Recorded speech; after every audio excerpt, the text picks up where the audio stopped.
বৃহস্পতিবার ঈশান নামাজের পরে কেউ যদি আমলটি করতে পারে, আল্লাহ তাআলা শুক্রবার আসার আগে তার ভাগ্য খুলে দেবেন ইনশাআল্লাহ। কেউ যদি ঈমান ও ইয়াকিনের সহিত করতে পারে, অনেকে বলে হুজুর আমল করি কিন্তু ফলাফল পাচ্ছি না। ফলাফল পেতে হলে আপনাকে ঈমান ও ইয়াকিনের সহিত আমল করতে হবে। ইয়াকিন এটি জীবনের অন্যতম গুরুত্বপূর্ণ অংশ।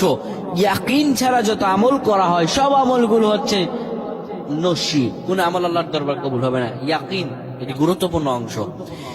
বৃহস্পতিবার রজনীতে, যেটিকে বলা হয় শুক্রবারের রজনী, আপনি যদি অজু করে নেন, অজু করে যদি আপনি পবিত্র হয়ে ঘরের বিছানায় শুয়ে যাবেন, রাসূলুল্লাহ বৃহস্পতিবার কিংবা প্রত্যেক দিন ঈশান নামাজের পরেই ঘুমিয়ে যেতেন।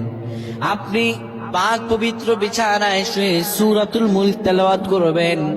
সূরাতুল মুলক তেলাওয়াত করার পরে এরপরে আপনি 7 বার পড়বেন আল্লাহুম্মা গফিরলি ওয়ারহামনি, আল্লাহুম্মা গফিরলি ওয়ারহামনি। এই পরে দুটি হাতের মধ্যে ফু দিয়ে চেহারায় লাগাবেন, আমার আল্লাহ রাব্বুল আলামিন আপনাকে ক্ষমা করে দিবেন, রিজিকে বৃদ্ধি দান করবেন।